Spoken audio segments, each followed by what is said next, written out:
Estamos en una nueva serie, ¿no? Una serie muy interesante relacionada al gran rey David. Y yo quisiera compartir primero un par de imágenes acá. Quizá muchos de ustedes han visto esto, ya sea en foto o en videos en las redes sociales, ¿no?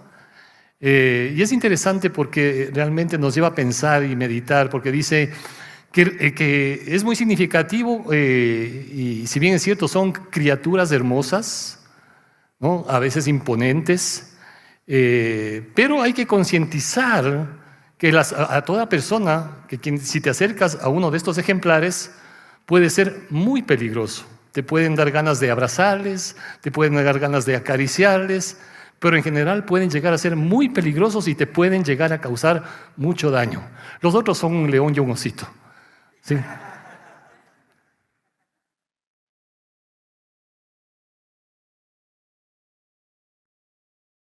Digo, con el mayor cariño y respeto, obviamente, al punto selecto que Dios, la cereza del pastel cuando Dios creó a la mujer.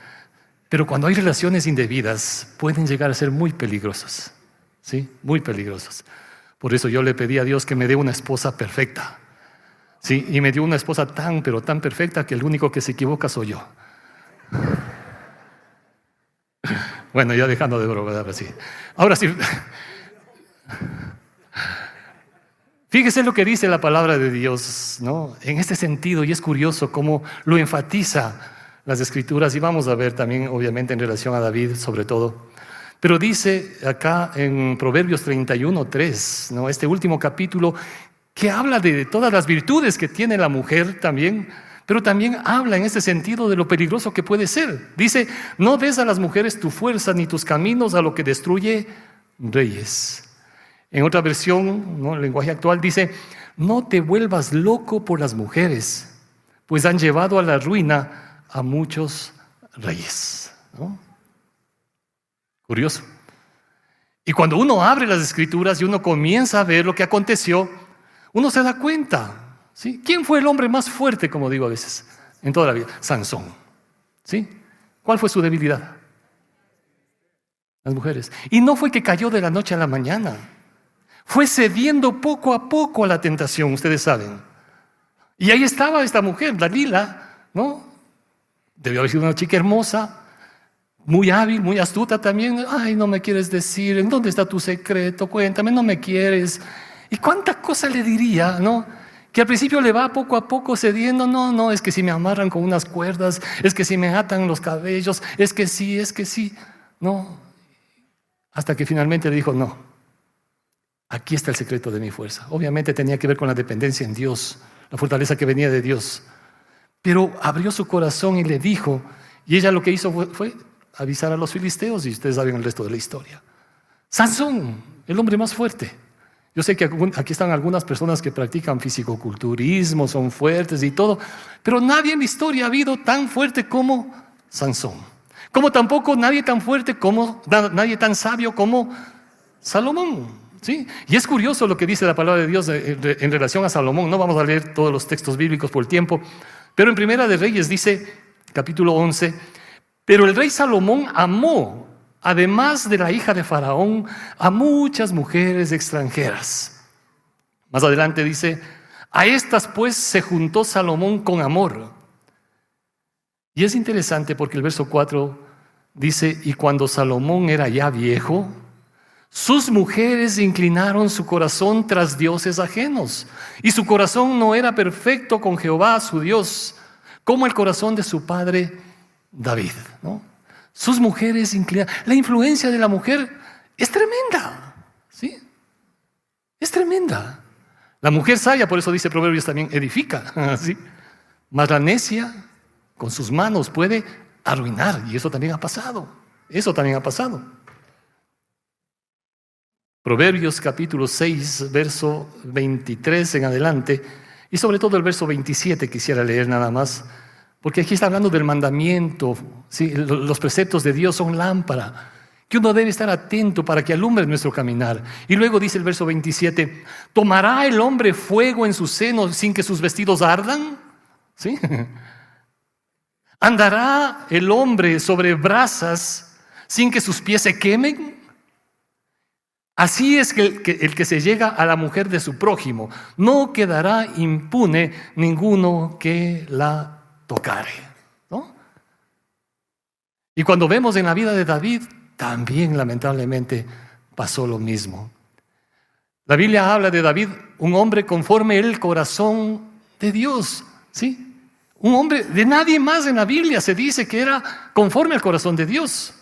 Se habla de la sabiduría, de la fortaleza, de la fe, de muchos personajes, pero solo de David se dice un hombre conforme al corazón de Dios. David amaba a Dios, era amado por Dios. Sin embargo, también ese fue un factor que lamentablemente le llevó a caer. El hombre conforme al corazón de Dios, el hombre más sabio, Salomón, y el hombre más fuerte, Sansón, ¿sí? Los tres cayeron por el mismo lado. Los tres cayeron por el mismo lado. Yo estoy convencido de que aquí en esta sala no creo que habemos ni más sabios, ni más fuertes, ni hombres como David, ¿sí? No hay. Por eso dice la palabra de Dios algo tan interesante en 1 Corintios. Estas cosas les acontecieron como ejemplo y están escritas para amonestarnos a nosotros, a quienes han alcanzado los fines de los siglos. Mucha gente se acerca a la Biblia simplemente como un libro de información o de historia, ¿sí? Algunos se acercan para buscar en la Biblia alguna cuestión en relación a temas teológicos. Hay historia, hay geografía, qué sé yo, hay cultura, sí. Todo eso hay en la Biblia. Y está bien. Se puede comprobar científicamente todo eso. Pero además de eso, la Biblia dice acá, todo lo que aconteció está escrito como ejemplo, ¿sí? Para amonestarnos a nosotros, a quienes han alcanzado los fines de los siglos. Y luego el verso 12 es contundente, ¿no? 1 Corintios 10:12. Así que el que piensa estar firme, ¿qué cosa? Mire que no caiga. El que se cree que está, no, yo soy suficientemente fuerte, yo sí puedo resistir, ¿no? Ni tú ni yo somos ni más sabios, ni más santos, ni más fuertes que estos tres reyes. Y los tres cayeron, como dicen algunos, hay que cuidarse de las 3 Fs, creo que dicen, ¿no es cierto? Aunque un querido pastor Luchito, que fue parte de acá, también decía 4 Fs en ese tiempo. Decía, faltas, fortuna, fama y Facebook. Hemos estado abordando en esta serie la vida de David, el hombre conforme al corazón de Dios. Pastor Pablito nos compartió un lindo mensaje, ¿sí? Hablando de David, el rey que nadie vio. Porque en su propia familia, sus padres, ¿no? Ni le llamaron cuando vino el profeta, ¿no? Su hermano le menospreció. David fue el último posiblemente de la familia, sí, el más menospreciado. Ni le tomaron en cuenta. Eso puede hacer alguien, una persona, inclusive en casa te pueden menospreciar, pero Dios jamás lo hará. ¿Sí? Jamás Dios menosprecia a nadie. Nuestro querido Cris Nieto hablaba de David como el guerrero, ¿sí?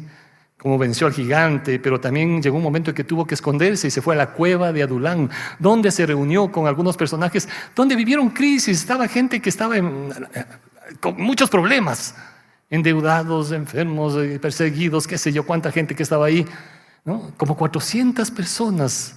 Y fue el líder de ellos, dice la Biblia, ¿no? Ahora, imagínense, ¿no? Quiero ser el líder de los 400, 200 están endeudados, 100 están enfermos, ¿no? Otros 100 están con estos problemas, otros están por acá amargados, ¿no? Y le hicieron el líder de eso. O sea, ¿no? Pero fíjese, Dios no menosprecia nada, porque de ese grupo salieron los valientes de David. De ahí, ¿no? En esa cueva. Y acá vemos, acá en 2 Samuel, la caída del gran rey David. ¿Sí? La caída del gran rey David. Como vemos acá que este personaje que llegó en un momento cuando él está viviendo esta realidad, él está en su cumbre, él está en la cumbre de su reinado. Su trono es seguro, está bien establecido, sus enemigos han sido vencidos, se está preparando para la construcción del templo en Jerusalén. Sin embargo, de repente, David cae en un atroz pecado al robar a la esposa de un hombre que era uno de sus generales, Urías. Y luego, para encubrir su pecado, hace que este general, ¿no?, que el esposo de Betsabé sea asesinado. Eso lo encontramos también acá en 2 Samuel 11 y capítulo 11 y 12. Y el Señor en el capítulo 12 envía al profeta Natán a confrontar a David por su pecado. Él inicialmente escondió y trató de arreglar a su manera, y el hueco que hizo fue más grande y su vida se fue arruinando peor. Sin embargo, David se arrepiente y Dios lo perdona, pero obviamente también vinieron consecuencias de su pecado. Y déjeme decir acá algo muy interesante y muy significativo, porque cuando David se arrepiente, ¿no?, y Dios le dice, mira, por lo que hiciste, y leo solamente este verso acá también porque habla, perdón, ya me perdí acá. En 1 Samuel, pero le está diciendo, por cuanto por tu pecado has hecho blasfemar, tu hijo va a morir. Ella quedó embarazada, ¿no? Betsabé, como ustedes saben, quedó embarazada y le dice el profeta Natán, tú no vas a morir, porque él merecía la muerte, conforme a la ley, debía morir. Dice, no vas a morir, pero el hijo que viene va a morir. Y así fue. David se ve ahí en ese relato cómo intercedió, oró, buscó, pero entendió también finalmente. Y lo curioso es que después, también dice el relato bíblico, David se casó con Betsabé y tuvo otro hijo. Y ese hijo fue Salomón. ¿Sí? Salomón. Y es interesante, porque cuando Dios, hermanos queridos y amigos, cuando Dios perdona, perdona. ¿Sí? Es más, cuando uno ve después en el Nuevo Testamento el linaje del Señor Jesucristo, ¿de dónde viene el Señor Jesucristo? Dice, del linaje de David. David tuvo a su hijo Salomón. ¿Con quién tuvo Salomón su hijo? Con Betsabé. ¿Sí? Cuando uno ve el linaje, no fueron gente perfecta, porque no hay gente perfecta. Pero ahí está la gracia de Dios. La Biblia dice que donde el pecado abundó, sobreabunda la gracia. ¿Sí? El amor de Dios, como cantamos, es inagotable. ¿Sí? Cuando Dios perdona, perdona. Y creo que es importante tener en cuenta que al enfrentar nuestro pecado, queridos amigos, hermanos, tenemos que transitar, yo diría, en dos terrenos peligrosos y antibíblicos. ¿Sí? Dos terrenos que podemos transitar. Uno de ellos es la desesperanza de pensar que nuestro pecado está fuera del perdón de Dios. Ese es un peligro. Y hay gente y hay personas que pueden pensar eso. No, lo que yo hice no creo que tenga perdón de Dios ni en este siglo ni en el venidero. Lo único que merezco ya es el castigo. Hay personas que viven con esa carga por su pecado. No hay pecado que Dios no pueda y no quiera perdonar. Alguno me dirá de pronto acá, bueno, la Biblia sí habla de un pecado que no tiene perdón. ¿Cuál es? Sí, la Biblia habla de la blasfemia al Espíritu Santo. ¿Sí? Y no porque haya categorías entre Dios Padre, Dios Hijo y Dios Espíritu Santo. No es por eso. Porque la Biblia dice que es el Espíritu Santo el que convence de pecado, de justicia y de juicio. Usted le puede decir a alguien que es pecador y esa persona le resbala que usted le diga eso. ¿Sí? Y aquí vamos a ver algo más importante, también algo importante. Tres verdades, ¿no? Tres afirmaciones que son importantes tener en cuenta. Pero es el Espíritu Santo el que convence. Y una persona que se cierra a la obra y a la voz del Espíritu Santo está cerrando el corazón está cerrando su corazón a la voluntad de Dios. Dios está dispuesto a perdonar.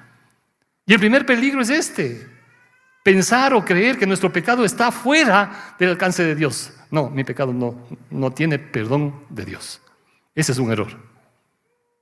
Es un error terrible que nos puede limitar totalmente. Y el otro problema, ¿sí?, el otro peligro es la despreocupación al pensar que podemos violar los mandamientos de Dios sin experimentar repercusiones y que pueden ser dolorosas las consecuencias. Los dos extremos pueden ser nefastos, ¿sí? No tengo perdón por lo que cometí, o no importa lo que esté viviendo, ¿sí? Al fin y al cabo, Dios es amor, ¿sí? Y hay gente que vive en esas, pensando que no van a venir consecuencias. Hay consecuencias y muchas consecuencias hay en esta vida y hay otras que serán por la eternidad, definitivamente. La Biblia habla en este sentido, por ejemplo, de que el corazón del hombre puede tener la conciencia cauterizada. ¿Sí? Conciencia cauterizada. Ustedes me han escuchado algunos acá, yo digo, una cosa es ampolla y otra cosa es callo. ¿No es cierto? Quienes les gusta practicar ejercicios, hacer barras, ¿no? Y a mí me gustaba antes, ¿sí? Ahora ya no avanzo a levantarme ni yo mismo, ¿no? Pero cuando uno hacía ejercicios, las manos se te van haciendo primero ¿qué? Ampolla. Y si sigues haciendo eso, te sale callo. ¿Sí? Algunos tienen la conciencia, ¿no? Hecho callo. Sigo haciendo esto, me vale. Puedo seguir haciendo, como que no veo que no pasa nada. Hay consecuencias, hay consecuencias.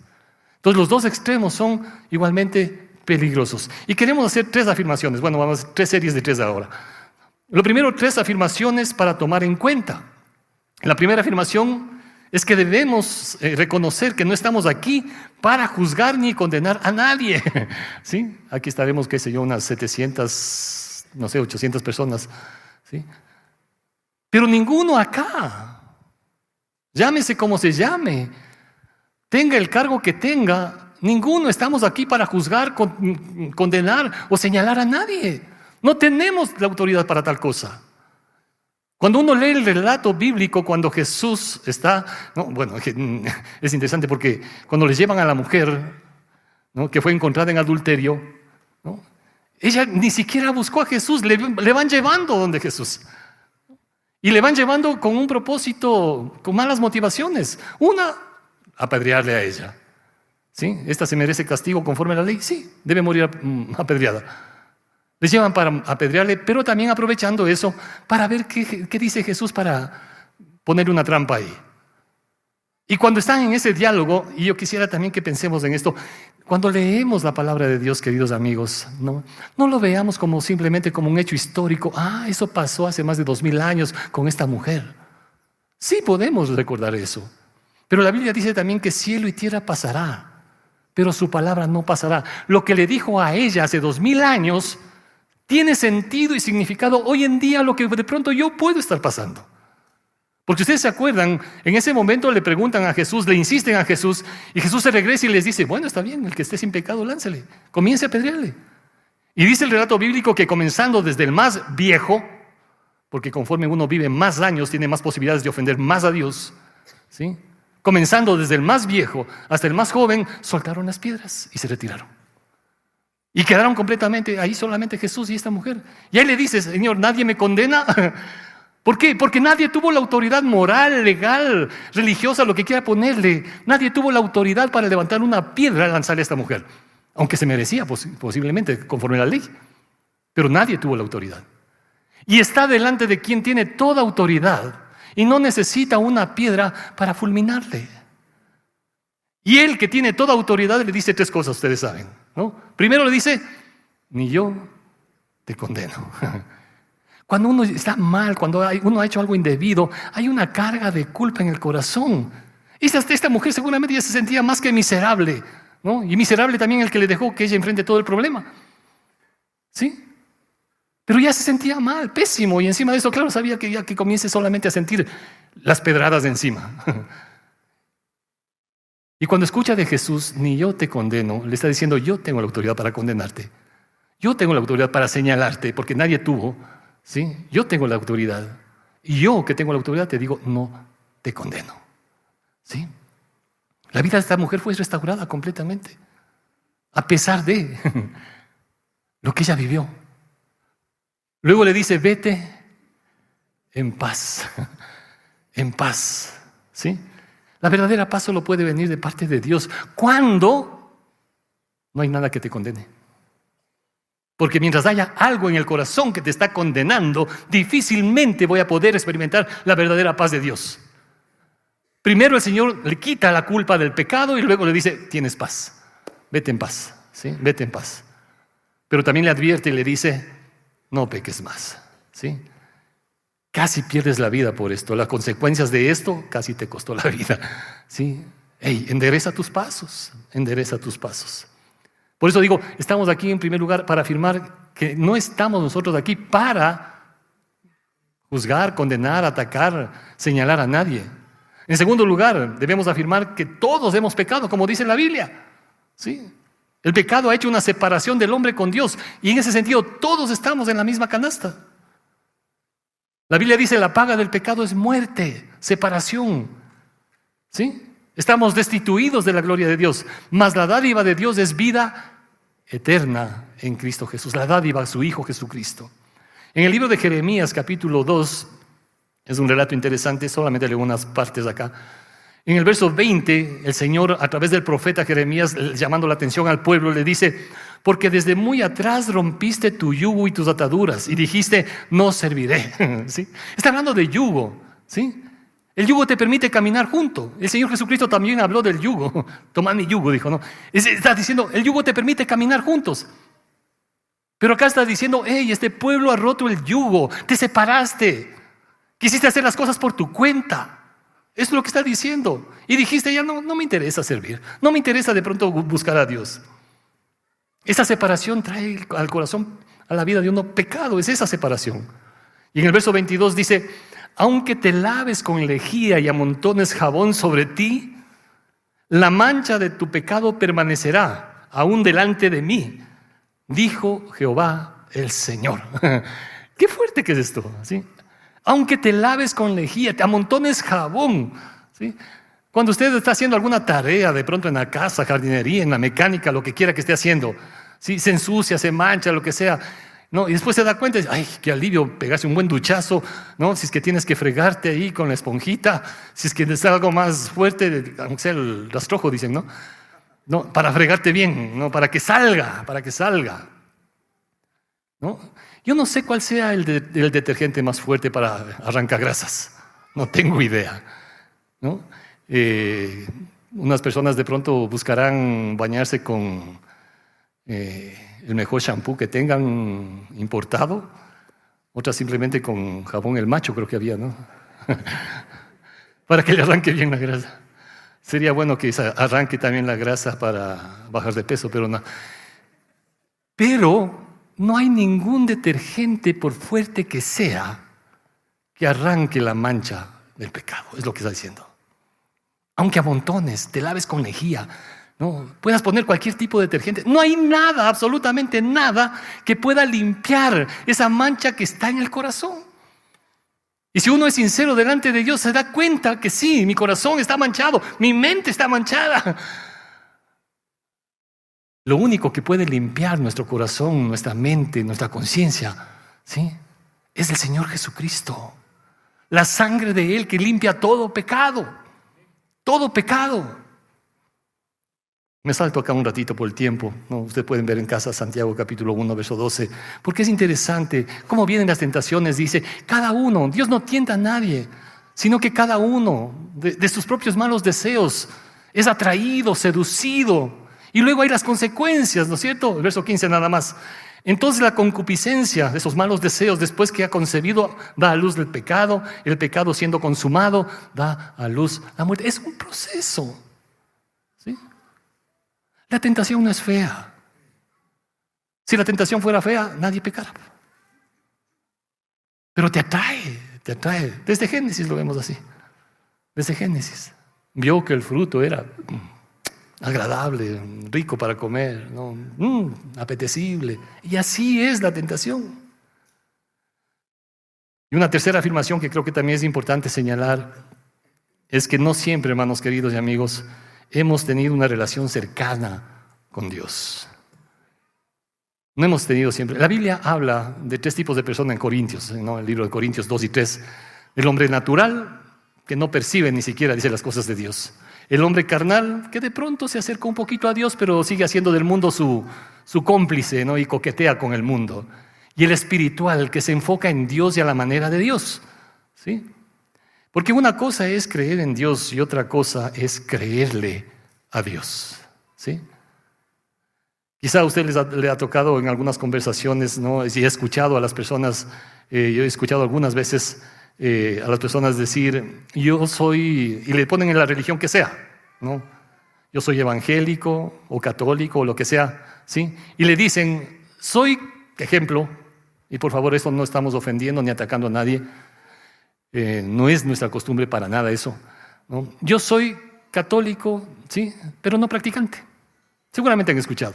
O yo soy evangélico, pero no practicante. O utilizan también otro término, ¿sí? Que dicen yo soy evangélico nominal o católico nominal. He escuchado a algunas personas decir eso. Cuando usted ve en el diccionario de la lengua española, ¿sí?, nominal, dice perteneciente o relativo al nombre, ¿sí? Es decir, que tiene nombre de algo, pero le falta la realidad de ello, en todo o en parte, ¿sí? Le falta. Dices que, pero realmente no eres. Es lo que está diciendo acá. Solo es el nombre, solo es el membrete. Palabras sinónimas: teórico, imaginario, aparente, figurado. No es real. No es real. Por eso creo que debemos ser sinceros y afirmar que no siempre hemos tenido una relación con Dios, ¿no? Una relación cercana. Y creo que es necesario distinguir qué tan cerca ha sido o es mi relación con Dios, o solamente he vivido o estoy viviendo una vida de compromisos religiosos, ¿sí? Porque a veces vivimos ese tipo de cristianismo, compromisos religiosos en que me acuerdo de Dios cuando me invitan al bautismo del guagua, al matrimonio de mi prima y a la defunción del abuelo. Ese es el vínculo religioso que tenemos muchas veces en el contexto nuestro, sea cual sea el membrete religioso, ¿sí? O vivo 2 eventos al año que me acuerdo de Dios en un sentido, qué bueno Navidad y qué bueno Semana Santa. Ese es el cristianismo que a veces se lleva. Nominal, ¿no? Nominal. David sí tuvo una relación cercana, muy cercana con Dios, estrecha, pero lamentablemente se resquebrajó, se rompió, y no fue por culpa de Dios. Por eso la pregunta sería, ¿qué tan cercana está mi relación con Dios? Porque mis queridos amigos y hermanos, mientras más cercana sea una relación, el momento que esta relación se rompe, se fractura, el dolor es más profundo. ¿O me equivoco? Si tu relación es estrecha, cercana con tu esposo, con tu esposa, el momento que esa relación por A o B motivo se rompe, ¿sí?, el dolor es intenso, más difícil, porque había cercanía profunda. Puede ser con tu esposo, tu esposa, tu amigo, tu amiga, tu hijo, tu hija. Duele más, duele más. Y por eso creo que es importante reconocer esto, ¿sí?, que no siempre hemos tenido una relación cercana con Dios. Ahora, ¿cuáles son los pasos hacia una caída? Vamos avanzando rapidito. En 2 Samuel capítulo 11 vamos a ver 3 cosas brevemente, ¿sí? Estar en el lugar equivocado, poner los ojos en la persona equivocada y tomar la decisión equivocada, ¿sí? Dice de 2 Samuel 11, aconteció el año siguiente, en el tiempo que salen los reyes a la guerra, ¿sí? Curiosamente está hablando de eso, ¿no? Había periodos, había etapas en que salían los reyes en esas épocas a la guerra. No lo hacían en invierno por todas las tempestades, por el camino, por toda cosa que podría resultar más peligrosa, pero era en primavera, ¿sí? Una época agradable, pero que es más fácil también enfrentar batallas, posiblemente. El tiempo que salen los reyes a la guerra, que David envía a Joab, el general, uno de los generales de él, y con él el resto del pueblo prácticamente, y tuvieron la victoria, destruyeron a esos enemigos ahí. Pero David dice, se quedó en Jerusalén. Todos se fueron, pero me quedo, ¿sí? Se dio una pequeña licencia, ¿sí? Y hay que tener cuidado con esas licencias para pecar, como diría James Bond. Licencia para matar. No. Hay que tener cuidado con esas pequeñas licencias. Un gustito nada más fue, un gustito. Algunos van a decir, no, es que solamente fue una canita al aire. Pero te puedes quedar calvo. ¿No? La Biblia dice que las malas conversaciones corrompen las buenas costumbres. Estar en el lugar equivocado. Él tenía que asumir una responsabilidad que le correspondía como rey y no estuvo, ¿sí? Se dio un lujito que le costó caro. Porque eso nos lleva al segundo aspecto, dice, ¿no? Y sucedió un día al caer la tarde que se levantó David de su lecho, se paseaba, claro, en lugar de estar peleando allá o dirigiendo a mi ejército, qué bueno estar aquí en el palacio, descansando, comiendo bien, ¿sí? Paseándose en el terrado de la casa. Vio desde el terrado a una mujer que se estaba bañando, la cual era muy hermosa. Envió David a preguntar por aquella mujer y le dijeron, aquella es Betsabé, ¿no? Que era la mujer de Urías, como dice acá. Y envió David mensajeros y la tomó y vino a él y él durmió con ella. Luego ella se purificó de su inmundicia y se volvió a casa y concibió la mujer y envió a hacerlo saber a David diciendo, estoy embarazada, estoy encinta, ¿no? Posiblemente esto no hubiese acontecido si él no hubiese estado en ese lugar, ¿no? ¿Dónde es el lugar? En una charla para parejitas hace años atrás nos decían, vean chicos, ¿no? Huyan de dos cosas, nos decían, ¿no? Huyan de la soledad y de la oscuridad, ¿no? A veces cuando hacen paseo los jóvenes saben decir, a ver, aplaudiendo y silbando. ¿No? ¿Por qué? Porque puede estar más expuesto a caer. Somos humanos, sentimos. No es que las emociones sean malas, pero hay sensaciones y hay momentos en que puede ser muy vulnerable, estar en el lugar equivocado. El segundo aspecto, poner los ojos en la persona equivocada.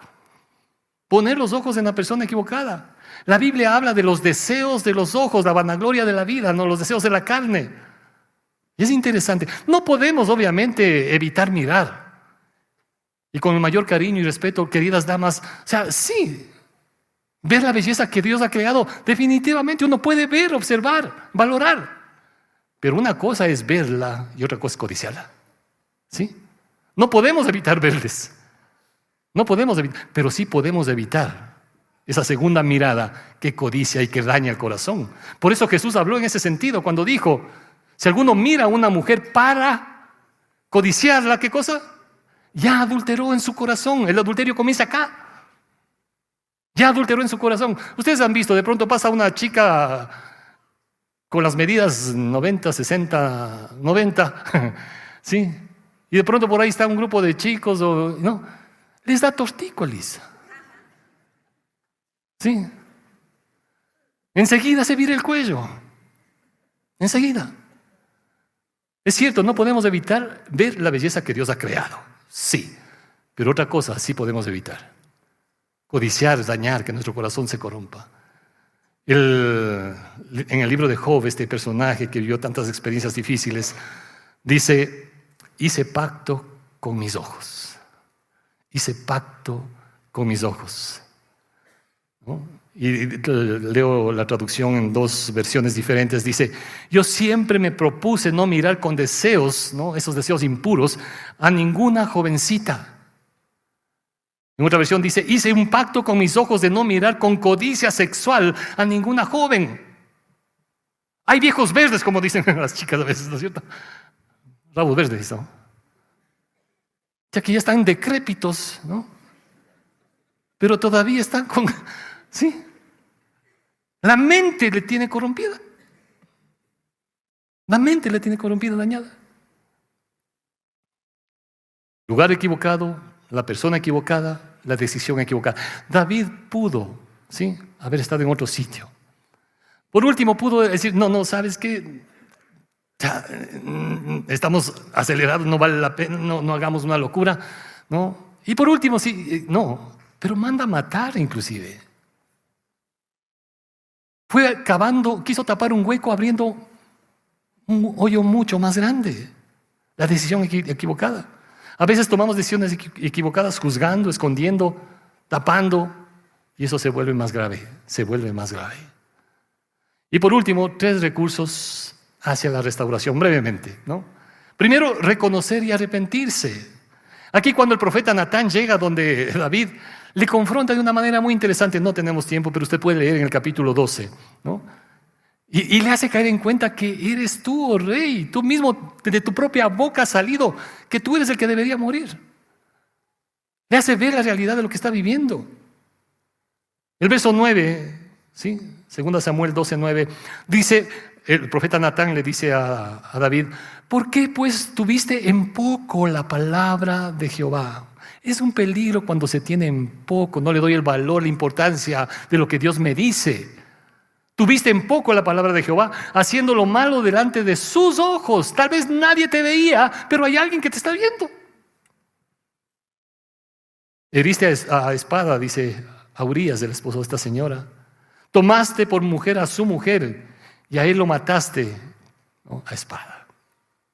Verso 13 dice: entonces dijo David a Natán: pequé contra Jehová.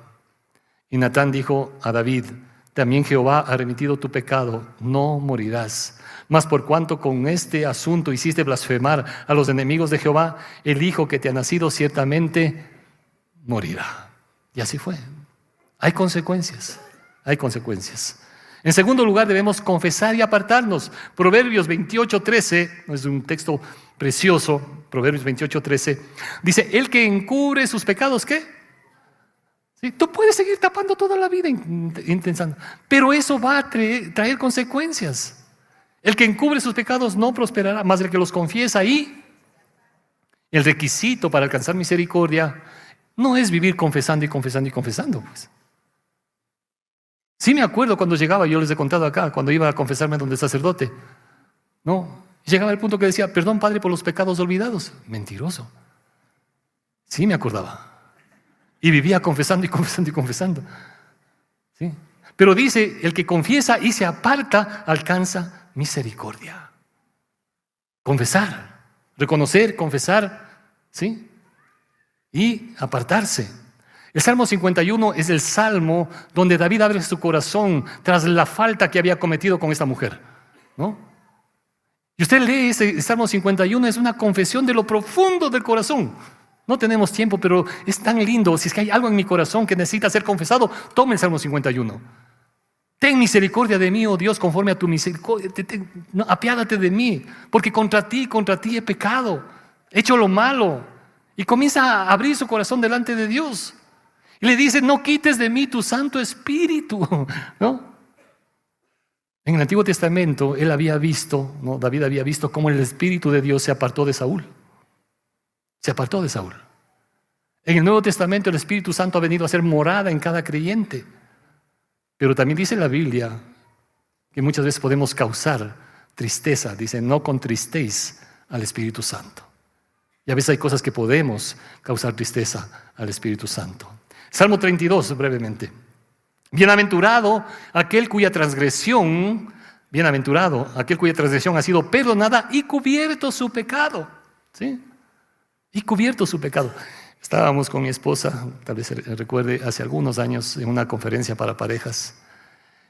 Y una de las personas que daba la charla compartió su testimonio fuerte, fuerte. ¿Sí? Si bien eran líderes, ella le fue infiel. ¿Sí? Y cuando le dijo a su esposo, le dijo que estaba embarazada. ¿No? Estaba embarazada. ¿No? Y cuando él cuenta, y tienen un libro, no recuerdo el nombre del libro ahora, ¿no? Pero claro, el dolor, las lágrimas, fue terrible, ¿no? Pero llega un momento y que nos pareció impresionante, porque con mis hijos, porque tenían otros hijos, ¿no? Y que en ese momento se enteraban que la mamá iba a tener otro bebé, ¿sí? Que no era de papá, ¿no? Con mis hijos, decía, entramos al cuarto de ella. Ella estaba hecho pedazos. Cogimos la cobija y la cubrimos. ¿Se imagina? Le abrazamos. ¡Ay, Dios mío! Todo el mundo estaba en esa sala llorando, pues no. Sí, solo de recordar nomás. ¿No? La abrazamos, la cubrimos. Dice acá, ¿no? Bienaventurado el hombre a quien el Señor no culpa y en cuyo espíritu no hay engaño. Bienaventurado aquel cuya transgresión ha sido perdonada, cubierto. ¿Sí? Cuando vienes a Cristo, Él cubre nuestro pecado. Amén. Él cubre nuestro pecado. Y por último, creo que es un desafío también acercarse y nunca más alejarte. No te vuelvas a alejar de Dios. Si ya experimentaste eso, sí, David experimentó. Dice Hebreos 4, 15 y 16. Porque no tenemos un sumo sacerdote que no pueda compadecerse de nuestras debilidades. Él sabe cuáles son nuestras debilidades. Y le tenemos a Él para sostenernos. Y le tenemos a Él porque fue tentado en todo dice, según nuestra semejanza, como un ser humano, ¿sí? Siendo Dios, pero también como humano, pero sin pecado. Acerquémonos confiadamente al trono de la gracia para alcanzar misericordia y hallar gracia para el oportuno socorro. Acércate a Él, acércate. Isaías, este precioso pasaje, dice: buscad a Jehová mientras puede ser hallado, llamadle en tanto está cercano. Deje el impío su camino y el hombre inicuo sus pensamientos. Las cosas comienzan a caerse en la cabeza. Deje eso. Vuélvase, ¿sí? Acércate, vuélvete al Señor, el cual tendrá misericordia. Dice: acércate al Dios nuestro, el cual será amplio en perdonar. Los brazos del Señor están abiertos cuando hay un corazón que viene delante de Él. Y por último, este pasaje precioso de Miqueas capítulo 7, que es impactante, donde afirma algo muy importante. Dice: ¿qué Dios como tú, que perdona la maldad y qué más? Y olvida el pecado. ¿Sí? Usted seguramente ha escuchado, ¿no? Dice: está bien, te perdono, pero nunca olvides lo que me hiciste. ¿Sí? Sí te voy a perdonar, ¿sí?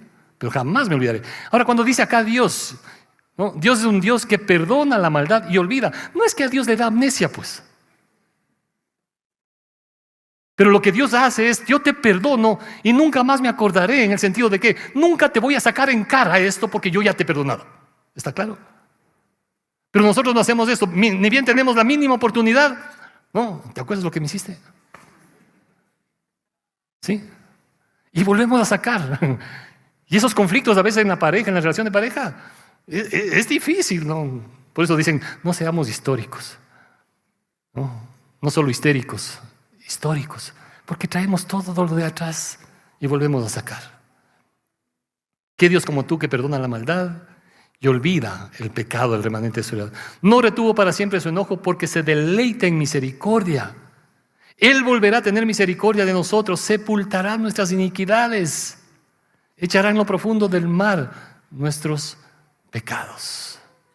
Él no va a sacar de la basura algo que ya te perdonó, ni se va a zambullir para volver a sacarte y decirte: ve, aquí está. Él no hace eso. ¿Quién hace eso? Es el acusador. Sí, el acusador. Pero no Dios, no Dios. Termino con una frase que me llamó mucho la atención de un autor que es muy interesante sus libros, José Luis Navajo. Muchos de ustedes le conocen, recomendamos sus libros. Dice este querido pastor: con las tentaciones nunca deberíamos considerar lo que nos ofrece. Con las tentaciones nunca deberíamos considerar lo que nos ofrece, sino lo que perdemos. Puedes perder tu familia, puedes perder tu casa, puedes perder tu salud, ¿sí? Con las tentaciones nunca deberíamos considerar lo que nos ofrece, sino lo que perdemos. El bazar del infierno vende sus productos carísimos, aunque en principio nos parezcan atractivas ofertas. ¿Qué tan cerca está mi corazón con Dios? ¿Les parece si oramos? Vamos a cerrar los ojos un ratito ahí, tú con el Señor, ¿sí? No estamos aquí para juzgar, para atacar, para condenar. Pero hay alguien que te está diciendo quizá en esta mañana que si tú vienes a Él, ¿sí? Él es amplio en perdonar. Y ninguna condenación hay para los que están en Cristo Jesús. Jesús le dijo a aquella mujer: ni yo te condeno. Pero esta mujer tenía que reconocer, al igual que nosotros, reconocer, arrepentirnos, acercarnos nuevamente si es que es el caso. No siempre hemos estado cerca de Dios. Y Él te está llamando a reconciliarte, porque Él es amplio en perdonar. Aquel que se humilla, aquel que se acerca, aquel que se aparta, aquel que se refugia en el Señor. Si Dios está hablando a tu corazón y sabes que debes tomar una decisión, te invito a que la tomes. Aquí nunca señalaremos a nadie, Dios nos libre de eso. Pero si el Señor te está haciendo ver por su Santo Espíritu, a tu espíritu, hablando y convenciéndote de algo, no tardes en tomar una decisión de entregar tu vida a Cristo. Y dile en tus propias palabras: no, Señor Jesús, te pido que me perdones porque no he vivido caminando cerca de ti, o quizá me he alejado de ti. quiero en esta mañana acercarme, porque tú te acercas primero a mí para enseñarme, Señor, tu amor. Tú eres amplio en perdonar y tú cubres mi pecado. Te confieso, Señor, confieso mi debilidad. No puedo enfrentar esto que tal vez es difícil para mí. No puedo hacerlo solo. Necesito de la presencia de tu Santo Espíritu en mi vida. Toma el control de mi vida, de mis pensamientos, de mis decisiones, de con quién me rodeo. Quiero entregar todo, Señor, y confesar que tú eres mi Señor, mi Salvador. Mientras seguimos orando, quizá hay personas que en su corazón están diciéndole así al Señor. Quiero que, mientras estamos cerrados los ojos, te atrevas a hacer algo brevemente. Puedes decirle al Señor, levantando tu mano: Señor, yo soy esa persona que necesita de ti tu perdón, tu gracia, tu misericordia. Y vuelvas a bajar tu mano. ¿Sí? Yo soy. Y gracias, Señor, porque tú perdonas y olvidas. Tú perdonas y olvidas. Y quiero cada día vivir de aquí en adelante en dependencia de ti. En el nombre de Cristo Jesús. Amén. Amén. Que el Señor nos bendiga a todos. Gracias, Señor.